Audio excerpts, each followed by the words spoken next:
Fish is Fish by Leo Lionni.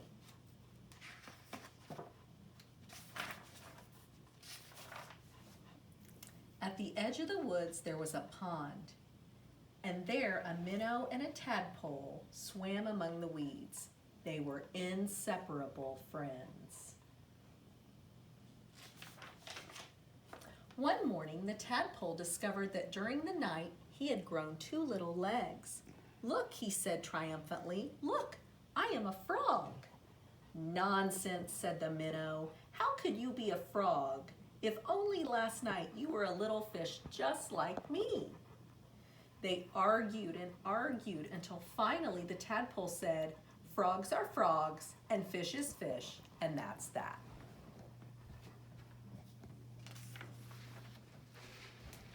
In the weeks that followed, the tadpole grew tiny front legs and his tail got smaller and smaller. And then one fine day, a real frog now, he climbed out of the water and onto the grassy bank. The minnow too had grown and had become a full-fledged fish. He often wondered where his 4-footed friend had gone, but days and weeks went by and the frog did not return. Then one day, with a happy splash that shook the weeds, the frog jumped into the pond. "Where have you been?" asked the fish excitedly. "I have been about the world, hopping here and there," said the frog. "I have seen extraordinary things." "Like what?" asked the fish. "Birds," said the frog mysteriously. "Birds?" And he told this about the fish and the birds who had wings and 2 legs and many, many colors. As the frog talked, his friend saw the birds fly through his mind like large feathered fish. "What else?" asked the fish impatiently. "Cows," said the frog. "Cows? They have 4 legs, horns, eat grass, and carry pink bags of milk."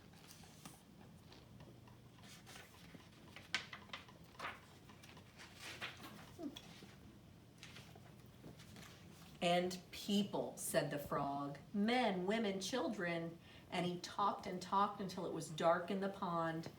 But the picture in the fish's mind was full of lights and colors and marvelous things, and he couldn't sleep. Ah, if he could only jump about like his friend and see the wonderful world.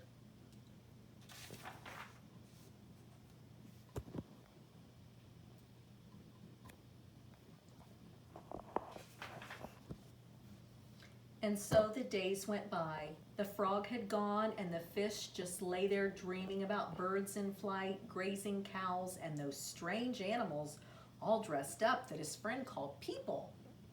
One day he finally decided that come what may, he too must see them.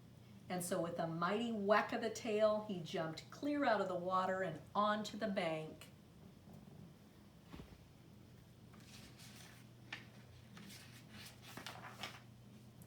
He landed in the dry, warm grass, and there he lay gasping for air, unable to breathe or to move. "Help!" he groaned feebly. Luckily, the frog, who had been hunting butterflies nearby, saw him and with all his strength pushed him back into the pond. Still stunned, the fish floated about for an instant. Then he breathed deeply, letting the clean, cool water run through his gills.